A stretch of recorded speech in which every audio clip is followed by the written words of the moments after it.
आशा अपने माता पिता की बहुत लाडली थी। 3 बड़े भाइयों की बहन थी। कोई भी चीज़ मांगने पर उसी वक्त उसके सामने हाजिर हो जाती। पूरे घर में रौब था उसका। पूरे परिवार और नौकरों पर राजकुमारी की तरह हुक्म चलाती थी। स्कूल में भी पूरा रौब था उसका। बड़े घर की लाडली जो थी वह। ऐसे ही उसने कॉलेज में दाखिला लिया। उसके ठाठ बाट, बड़ी गाड़ी में आना जाना, हर दिन नया फैशन देखकर हर कोई उससे दोस्ती करना चाहता था। थोड़ी ही दिनों में उसके बहुत सारे दोस्त बन गए।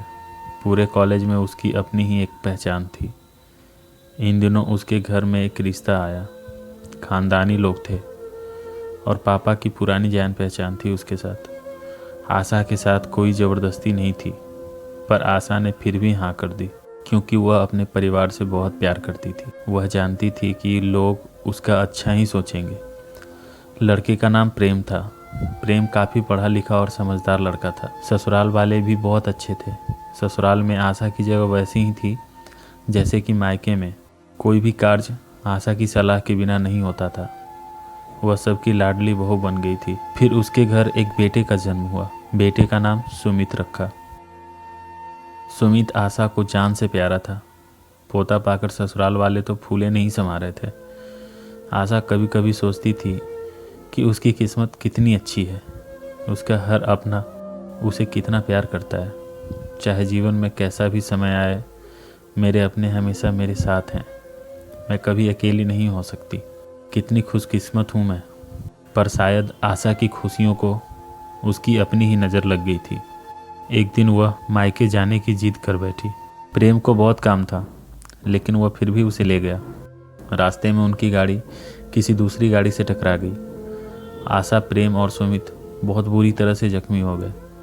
काफ़ी दिनों के इलाज के बाद प्रेम और सुमित तो ठीक हो गए, लेकिन आशा पूरी तरह ठीक ना हो सकी। सर पर चोट लगने के कारण वह अपनी आंखों की रोशनी खो बैठी। अब आशा की किस्मत जैसे उल्टे पांव चलने लगी। मायके वाले कुछ दिनों तक उसे मिलने आते रहे। फिर कभी कभार फ़ोन करके पूछ लेते थे कि अब कैसी हो। धीरे धीरे ये सिलसिला भी कम हो गया। ससुराल वालों की सहानुभूति भी कम होने लगी। घर में किसी को पास बैठने के लिए कहती तो जवाब मिलता, बहुत काम है, अब तुम भी हाथ नहीं बटा सकती। प्रेम भी चिड़चिड़ा हो गया था। बस सुमित ही था उसके साथ, जिसके साथ हंसते खेलते उसका वक्त गुजरता। एक दिन आशा के हाथ से कुछ सामान गिर गया, जिसकी वजह से प्रेम को हल्की सी चोट लग गई। आशा के सास ससुर ने सुमित को उससे अलग कर दिया कि कहीं उसके ना देखने की वजह से बच्चे को कोई नुकसान ना हो जाए। आशा अंदर से टूट चुकी थी। एक दिन उसने सबके सामने मायके जाने की इच्छा रखी तो प्रेम उसे तुरंत मायके छोड़ आया, जैसे कि वह भी यही चाहता था। लेकिन सुमित को उसके साथ नहीं भेजा गया। आशा कभी सुमित से दूर नहीं रही थी, पर अपनी कमी के कारण उसने ज़्यादा बहस नहीं की। आशा को लगा कि वह 3-4 दिन वहाँ रहेगी तो थोड़ा हवा पानी बदल जाएगा, क्योंकि वह कितने दिनों से कहीं भी बाहर नहीं गई। घर वाले भी इतने दिनों बाद देखकर कितने खुश होंगे। आशा के घर पहुँचने पर सब लोग खुश हुए। खाने में सब कुछ आशा की पसंद का ही बना था। उसने अपने मम्मी पापा और भाई भाभीयों से दिल खोल कर बातें की। उनके छोटे छोटे बच्चे भी बुआ के साथ घुल मिल गए थे। रात को सोने के वक्त जब वह कपड़े बदलने लगी तो उसे पता चला कि उसका बैग तो बिल्कुल भरा हुआ है। वह सब समझ गई। वह बहुत उदास हो गई। कुछ दिनों तक सब ठीक रहा, फिर जैसे सब बदलने लगा। सबका व्यवहार बदल रहा था। वह लोग जैसे थक चुके थे उससे।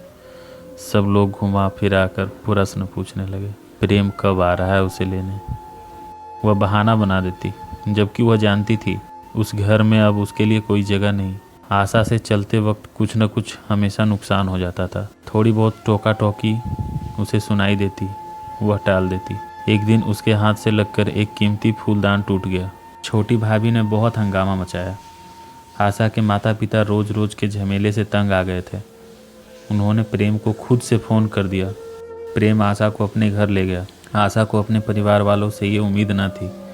जिस आशा के कहे बिना घर में एक पत्ता भी नहीं हिलता था, उस घर के लिए वह बोझ बन चुकी थी। प्रेम के साथ ससुराल आते वक्त वह बहुत खुश थी क्योंकि वह अपने घर जा रही थी, अपने जिगर के टुकड़े सुमित के पास। परंतु यह खुशी भी कुछ पल की ही थी। सारा बंदोबस्त पहले ही किया जा चुका था। आशा को सीधे ऊपर वाले कमरे में पहुंचा दिया गया। सुमित से दूर रहने की सख्त चेतावनी दी गई। एक काम वाली कमला को उसकी सारी जिम्मेवारी सौंपी गई, जो उसके खाने पहनने जैसी ज़रूरतों का ध्यान रखती। आशा ज़्यादातर चुप ही रहती, कभी कभी काम वाली से थोड़ा बात कर लेती। उसके जरिए सुमित का पता चल जाता। बस ऐसे ही उसकी ज़िंदगी गुजरने लगी और आशा अपने पुराने दिनों को याद करके अपने आप पर रो लिया करती।